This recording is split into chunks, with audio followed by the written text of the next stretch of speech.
തൃശ്ശൂർ ക്രിസ്ത്യാനി പെണ്ണുകളുണ്ടാകണ മാങ്ങക്കറിയാണ്. ഒന്ന് കണ്ടോ? നല്ല മൂവാണ്ടൻ മാങ്ങ പച്ച പൊട്ടിച്ചെടുക്കണം. നല്ല ഫ്രഷ് വേണം. ഇന്നിപ്പോൾ ഒരു 3 മാങ്ങ പൊട്ടിച്ചിട്ടുണ്ട്. കണ്ടോ? ഇതൊക്കെയാണ് മാങ്ങക്കറി ഉണ്ടാക്കാൻ പോകുന്നത്. അപ്പോൾ നമ്മളിതിൻ്റെ ചുണയൊക്കെ കളയാണ്ട് തന്നെ വാടാണ്ട് കണ്ടോ, ഈ ചുണ തെറിച്ച് പോയി കണ്ടോ, അതാണ് ചുണ. ഇത് ചെത്തി പൂളിയൊക്കെ കൊടുക്കലാണ് എൻ്റെ പണി. വേണ്ട ഇവിടെ മുറ്റത്തോ അപ്പുറത്തേക്ക് ഇരുന്നിട്ടുണ്ടെങ്കിൽ ഇത് ചെത്തുന്ന തൊലിയൊക്കെ പറമ്പിലേക്ക് പോകണം. അപ്പോൾ അത്രയ്ക്കും ജോലി കുറച്ചെടുത്താൽ മതി. കണ്ടോ, അതൊക്കെ ചെത്തി പൂളൽ കഴിഞ്ഞു.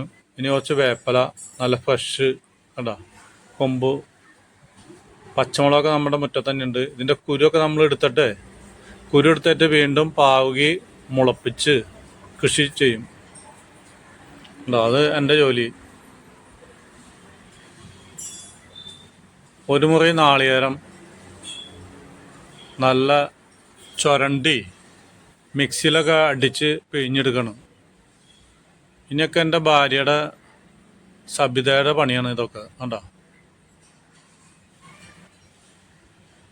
ഇത് 2 പ്രാവശ്യം അടിച്ചെടുക്കും. ഒരു 1-ാം പാല് പിന്നെ ഒരു 2-ാം പാല്. അതൊക്കെ ഇന്നത്തെ വീട്ടുകാർക്കൊക്കെ അറിയാം. കണ്ടോ, നമ്മൾ ഉപയോഗിക്കുന്നതൊക്കെ മണ്ണ് ചട്ടിയാണ്. കണ്ടോ, കറുത്ത മണ്ണ് ചട്ടി. അതിൽ വെളിച്ചെണ്ണയല്ല ഈ ഒഴിക്കുന്നത്.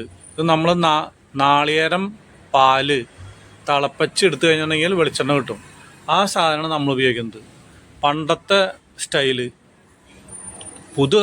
പുതുതലമുറ എന്ന് വെച്ചിട്ടുണ്ടെങ്കിൽ പാക്കറ്റ് വെളിച്ചെണ്ണ മേടിക്കും, എടുത്തൊഴിക്കും. ഇത് അങ്ങനെയല്ല, ഫ്രഷ് സാധനങ്ങളാണ്. കണ്ടോ, പച്ചമുളക്, സവാള, ഇഞ്ചി, വേപ്പല ഇതൊക്കെ ഇട്ട് വഴറ്റണം.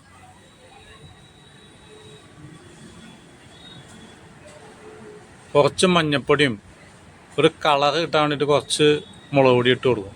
കണ്ടോ, ഇനി എന്നിട്ട് 2-ാം പാല് തേങ്ങാപ്പാൽ ഒഴിച്ചു കൊടുത്തു. ഇനി ഇതൊന്ന് തിളച്ച് കഴിയുമ്പോൾ നമ്മുടെ മാങ്ങ എല്ലാം റെഡിയാക്കി വെച്ചിട്ടുണ്ട്, അതുകൊണ്ട് ഇട്ട് കൊടുക്കും. കണ്ടില്ലേ? ഇനി സ്വല്പം ചെറിയ ഉള്ളി ഇട്ട് അങ്ങോട്ട് കാച്ചി കൊടുക്കാന്ന് പറയും. അതൊന്ന് മൂപ്പിച്ചിട്ട് അതിലേക്ക് ഇട്ട് കൊടുക്കും. കണ്ടോ, ഇതാണ് നല്ല നസ്രാണികളുടെ മാങ്ങക്കറി. ഇത് തൃശ്ശൂർ ഏരിയയിലത്തെയാണ്. കണ്ടോ, നിങ്ങളുടെ ഏരിയയിൽ മറ്റു പല രീതിയിലായിരിക്കും. ഇതാണ് തൃശ്ശൂർ നസ്രാണികളുടെ മാങ്ങക്കറി.